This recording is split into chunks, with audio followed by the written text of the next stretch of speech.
Bonjour les enfants, on est aujourd'hui sur le 3e culte.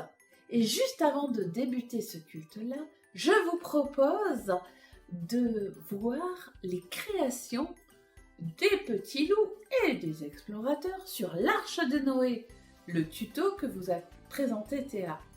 Franchement, bravo les enfants, ils sont magnifiques, regardez-les.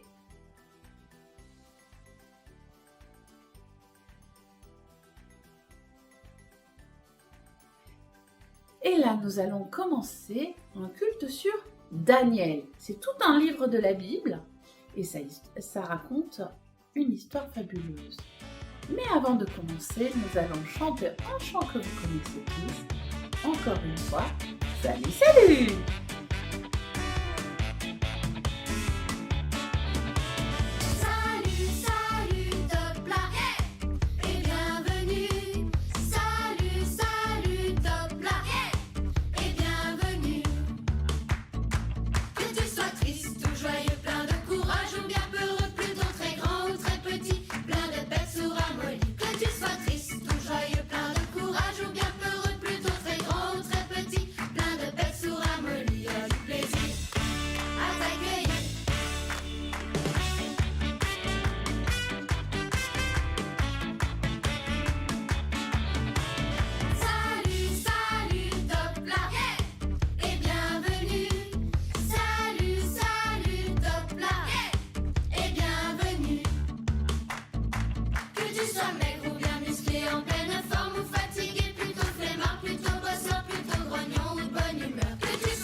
Oui, bienvenue les enfants. Je suis très heureuse de vous voir. Et en fait, nous allons vous raconter, Théa et moi, l'histoire de Daniel. C'est tout un livre de la Bible, Daniel. Et ça va commencer par Théa. C'est l'histoire de Daniel et ses amis, des Hébreux, emmenés à Babylone par le roi de Babylone. Ils sont emmenés dans une prison de nobles où ils doivent apprendre et étudier pour devenir peut-être plus tard des conseillers du roi. À Babylone, devant le palais, on leur fait passer plein d'examens d'affilée. Ensuite, il y a des sélections. Les amis de Daniel et Daniel sont pris, sont les conseillers sélectionnés. Ensuite, un jour, le roi Nebuchadnezzar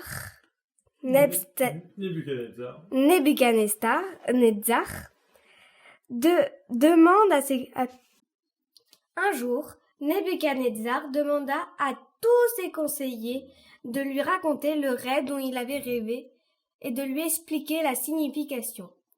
Donc, il demanda à un de ses conseillers, mais il ne répondit pas. À 2 de ses conseillers, mais il ne répondit toujours pas. À 3 de ses conseillers, mais il ne répondit toujours pas. À 4 de ses conseillers, mais ils ne répondirent toujours pas, parce qu'ils ne pouvaient point deviner le rêve du roi. Ensuite, le roi menaça tous les conseillers de les tuer. Donc, Daniel alla voir le roi et lui demanda de lui donner une chance. Le roi accepta. Donc Daniel alla prier avec ses amis Et pendant la prière, ils virent le rêve du roi. Donc Daniel alla voir le roi et lui raconta son rêve et lui raconta la signification. Nebuchadnezzar, en plus de ne pas tuer ses conseillers, remercia Daniel et le faisa augmenter en rôle. Et vous voyez les enfants, quand on travaille à l'école, quand on essaye d'être le plus obéissant, mais que c'est pas simplement pour nous ou quoi que ce soit, Dieu peut aider, soit par le fait d'apporter le rêve, là c'était important, sinon il allait mourir Daniel, soit en fait vous aider en ayant travaillé à trouver les réponses aux examens que les maîtresses ou les maîtres peuvent vous donner. C'est aussi quand vous mettez Dieu à la première place. Mais on va continuer l'histoire. Gardez Dieu à la première place. Nebuchadnezzar inaugura une nouvelle statue et exigea que tout le pays vénère cette statue. Le jour de l'inauguration, tout le monde était convié, sauf Daniel, je crois. Et au moment où on dut le vénérer, il n'y avait que 3 personnes qui restèrent debout. À vous de deviner qui c'était. Eh oui, les amis de Daniel, car ils voulaient vénérer que Dieu. Donc, le roi s'en rendit compte, et comme il l'avait prévu, dut les jeter à la fournaise. À la fournaise, les amis de Daniel étaient obligés d'être mis là-bas. Les soldats les emmenaient dans la fournaise.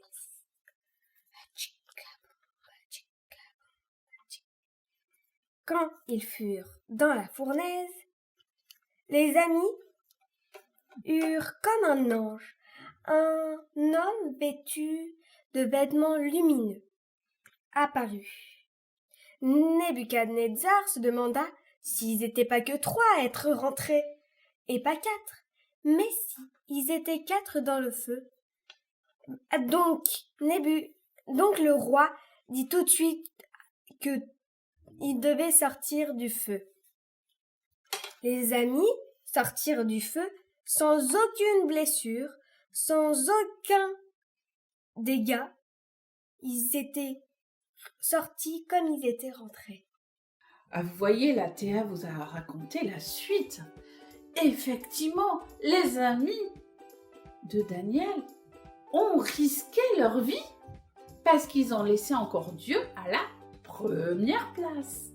Vraiment, il était le premier. Ils ne se sont pas laissés avoir.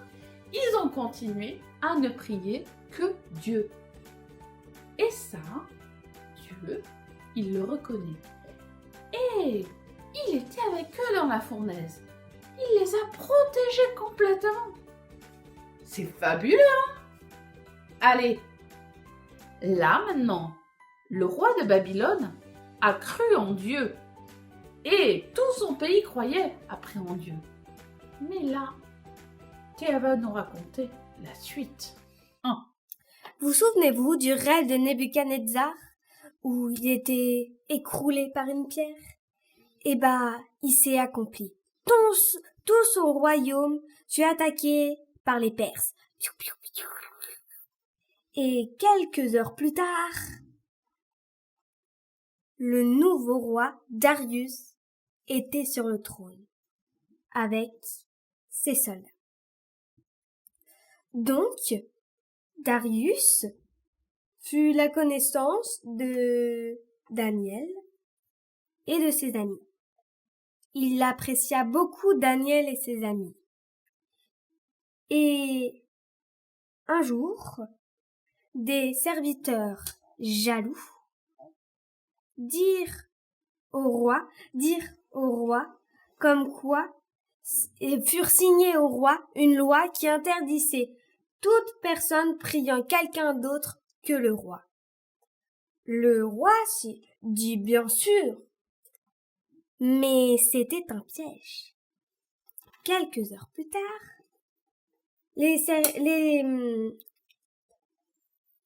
Daniel pria. Il pria, le Seigneur le loua. Et les jaloux le surveillaient de très près et prévenirent le roi que Daniel priait et donc qu'il fallait le jeter dans une fosse aux lions pendant toute une nuit. Darius était dévasté. Il avait très peur pour Daniel car il l'appréciait beaucoup. Daniel fut mis dans la fosse aux lions et attendit toute la nuit. Au début, dans la fosse aux lions, un homme vêtu de blanc arriva et ferma la gueule des lions. Le lendemain, Darius ouvra la fosse aux lions et cria « Daniel! Daniel! Es-tu encore vivant ?» Et Daniel répondit « Oui. » Ah, et voilà. Et là, c'est Daniel qui se trouve enfermé avec les lions. Et Dieu a encore agi. Il a fermé la bouche des lions. Et là, qu'est-ce qui s'est passé? Le roi des Perses qui avait gagné contre Babylone était devenu ami avec Daniel. Et on peut être ami avec qui d'autre? Ami avec Dieu. Et pour être ami avec Dieu, encore une fois, il faut le faire passer en quoi? En premier. Et là, ce que je veux vous dire, les enfants, c'est que pour faire passer Dieu en premier, il y a quelque chose qui est facile. C'est quoi? C'est tout simplement, il faut savoir le prier et le mettre à la première place. Et pour le mettre à la première place, il faut lui parler. Non pas, allez, que le dimanche. Non, il faut lui parler tous les jours. Et c'est vous les enfants qui pouvez décider. Le matin, quand vous vous réveillez, vous pouvez dire « Jésus, viens m'accompagner toute la journée. Toute la journée, viens avec moi. Toute la journée, sois présent avec moi. » Et ça me fait penser à un chant que vous allez écouter. Allez, en avant!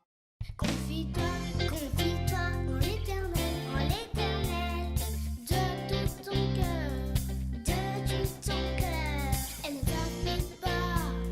ne t'appuie pas sur ta sagesse. Confie-toi En l'Éternel, de tout ton cœur.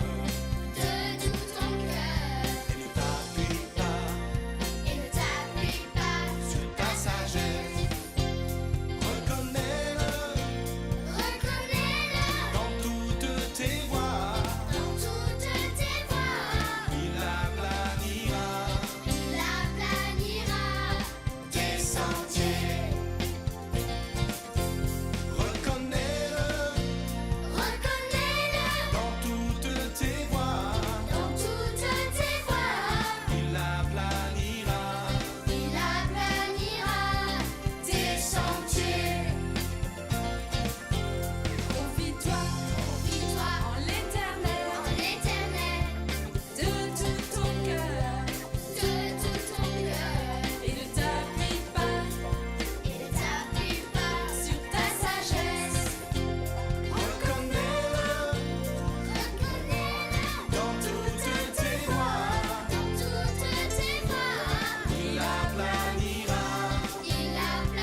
moi je suis contente de dire merci à Dieu.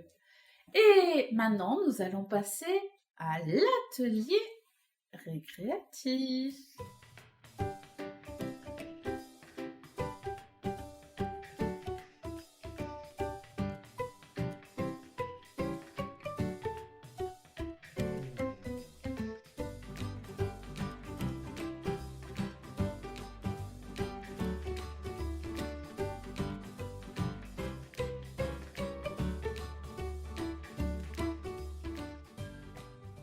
Bonjour tout le monde, on se retrouve pour une nouvelle activité. Dans cette activité, il vous faudra une chose pour protéger la table comme d'habitude, une assiette, très important, des ciseaux, vous allez voir pourquoi, ou un engin pour découper ce que je vais utiliser, une peinture de la couleur de la peau que vous voulez pour votre lion.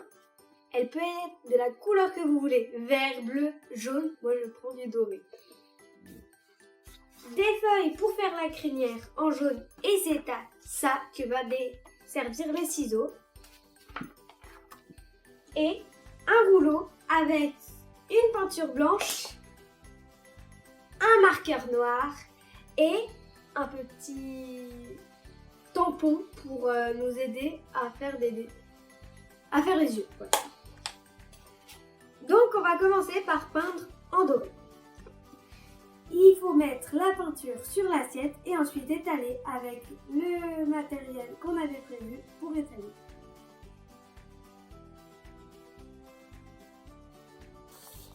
Donc il faut découper vos feuilles A4 en deux dans la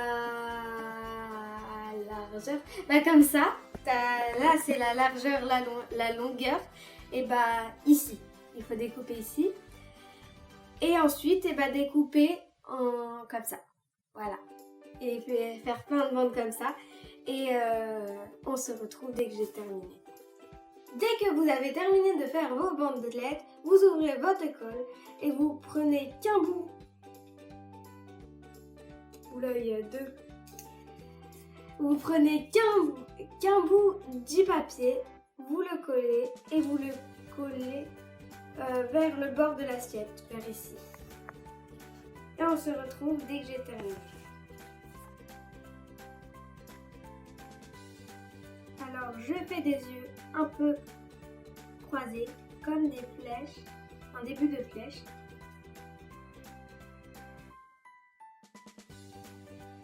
Je fais un nez en faisant un rectangle arrondi, un triangle arrondi. Ensuite, je fais un trait et je fais un sourire vers le haut. Je termine. Voilà. Ensuite, je fais des petits points.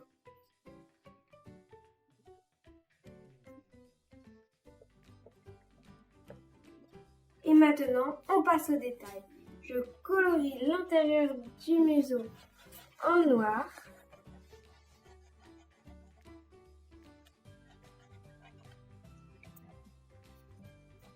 Je prends ma peinture blanche, je prends une brochette de japonais. Au final, on n'utilisera pas le matériel qu'on avait utilisé. J'ouvre et je vais tremper dans la peinture. Et je fais des petits points.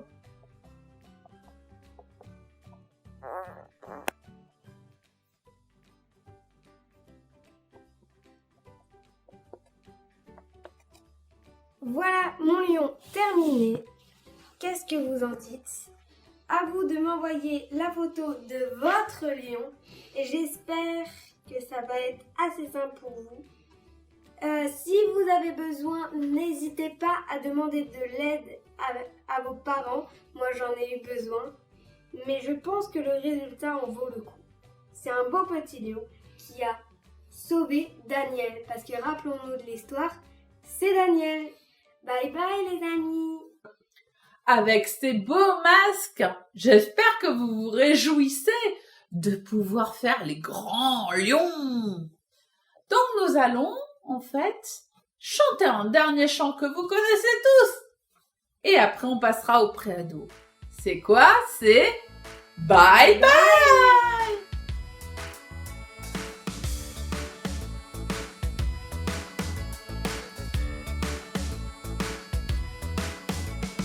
Bye bye les amis, on se reverra. C'est fini, on se dit à la prochaine fois.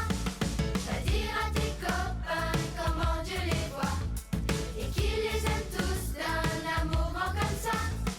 1, 4, 3, 2, 1. Merci Dieu, car tu m'as créé. Merci Dieu, car un jour je suis né.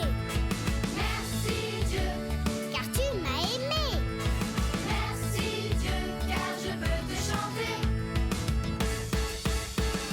Bye bye les amis, on se reverra. C'est fini, on se dit à la prochaine fois. Va dire à tes parents comment Dieu les voit et qu'il les aime tous d'un amour grand comme ça. Va dire à tes cousins comment Dieu les voit et qu'il les aime tous d'un amour grand comme ça. Va dire à tes voisins comment Dieu les voit et qu'il les aime tous d'un amour grand comme ça. Mais je peux aussi le dire à mes frères et sœurs? Bah ouais. Et aussi à mes grands-parents? Bah ouais, on peut le dire à tout le monde, quoi.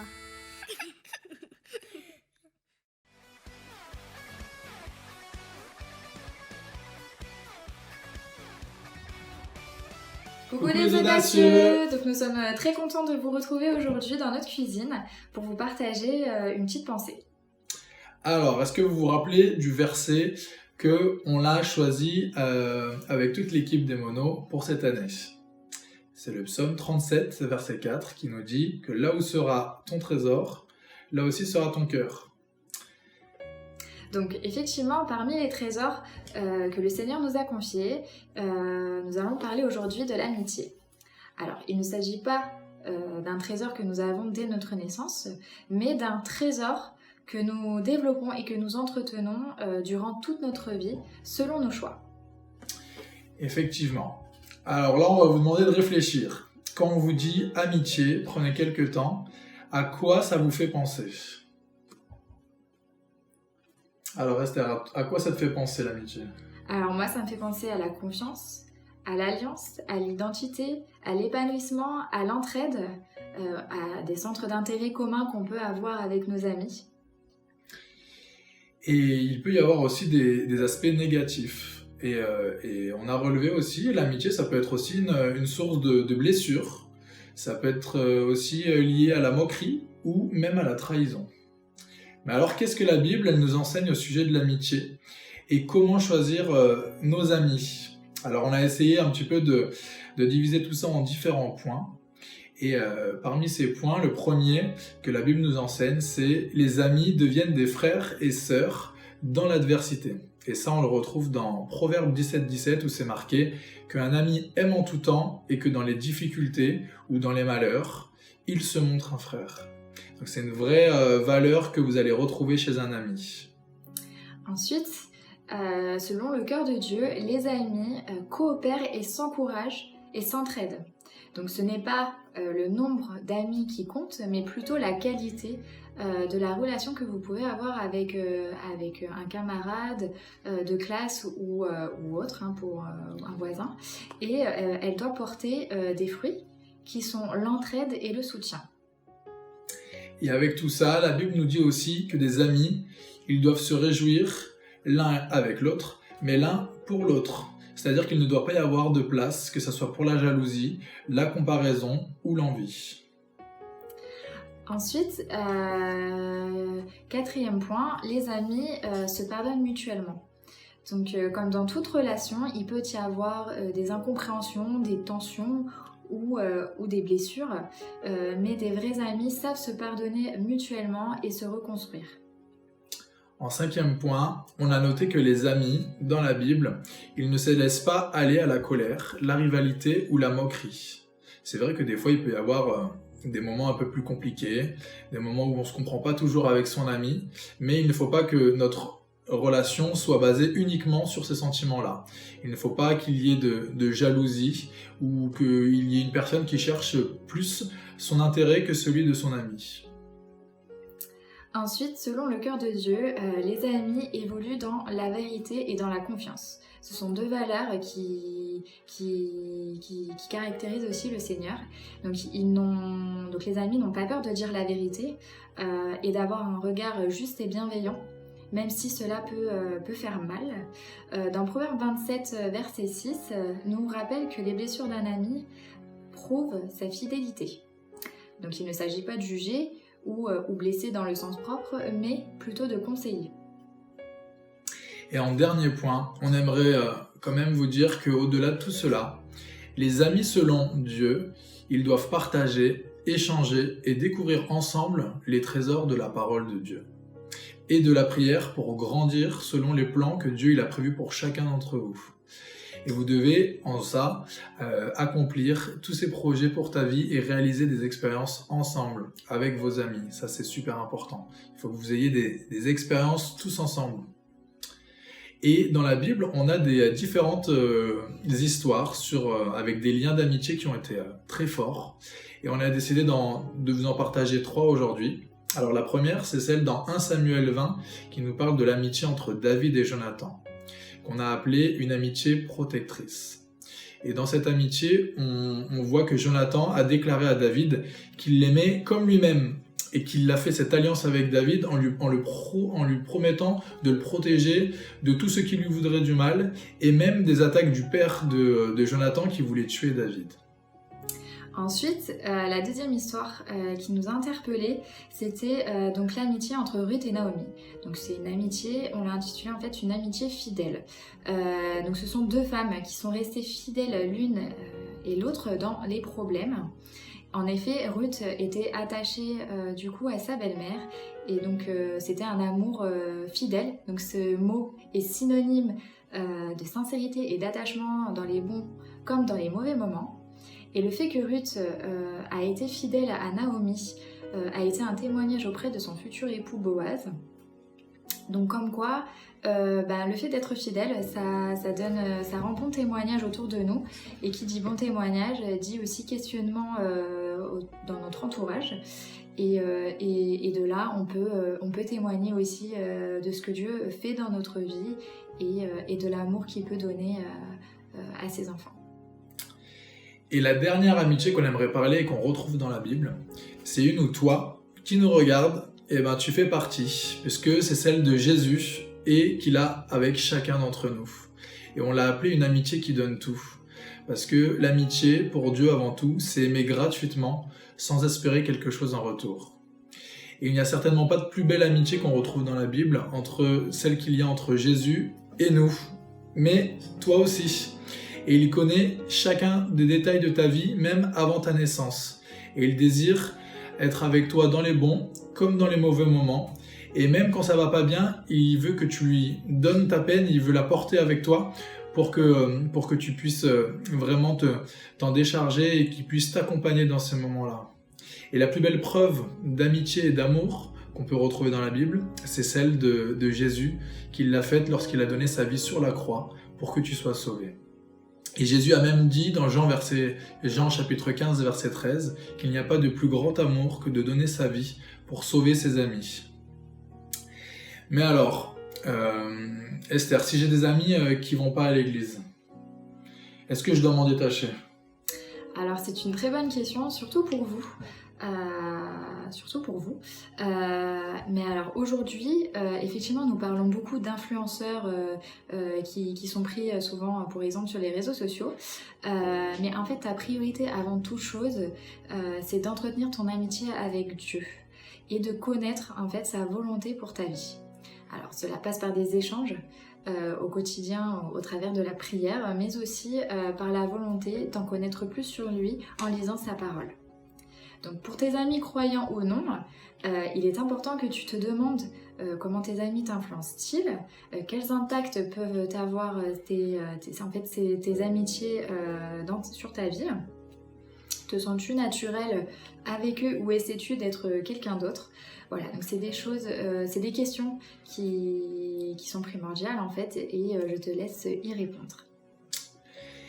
Et on aimerait donc terminer en te disant que pour tes amis, qu'ils soient croyants ou non croyants, le Seigneur te confie une responsabilité. C'est celle de devenir un exemple pour tout ce que tu portes dans ton cœur, en espérant qu'ils recevront eux aussi les bénédictions qui découlent d'une vie avec Dieu. Et il n'y a pas de plus grand amour ou d'amitié que tu pourras manifester que celui-ci, même s'ils peuvent interpréter des fois le fait que tu ailles à l'église, que c'est pour les papis-mamies, que tu penses comme ça, que c'était avant, ou qui se moquent de toi pour des choses que tu fais pour le Seigneur. Sache que si tu supportes cette incompréhension et que tu restes avant toute chose fidèle à Dieu, tu feras l'expérience de ce verset dans ta vie qu'on retrouve dans Matthieu, chapitre 5 et verset 16, que ta lumière brille ainsi devant tes amis, afin qu'ils voient tes bonnes œuvres et qu'ils glorifient ton Père qui est dans les cieux. Alors n'hésitez pas toute cette semaine à remettre vos amitiés dans la prière, de les confier au Seigneur et de lui demander qu'il vous aide à comprendre ou peut-être à améliorer certaines relations avec vos amis, que vous puissiez aussi créer des amitiés, que ce soit dans l'église ou dans vos collèges, dans votre entourage. Voilà, donc n'hésitez pas effectivement à demander à Jésus qu'il puisse aussi vous mettre sur votre route des amis, parce que c'est important et que en fait il se soucie de vous. Et voilà, et donc si pour vous c'est important d'avoir des amitiés, de bonnes amitiés, demandez à Dieu et vous verrez que Dieu il agira dans ce domaine. Donc voilà, c'était le petit message qu'on avait pour vous aujourd'hui. On espère que vous allez réfléchir à tout ça. En tout cas, on pense bien à vous avec Esther. On pense bien à vous. N'hésitez surtout pas à nous partager un petit peu vos peines ou vos questionnements. On reste disponible.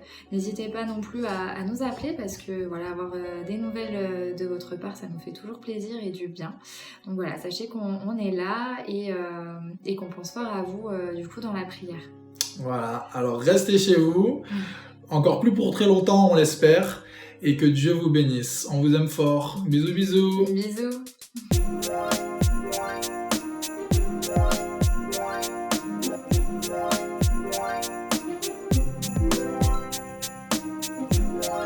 Versailles, une ville où il fait bon vivre, une ville connue pour son histoire, son roi, son château, son prestige, son charme et ses petites rues pittoresques, ses monuments, son architecture, mais aussi ses nombreux touristes.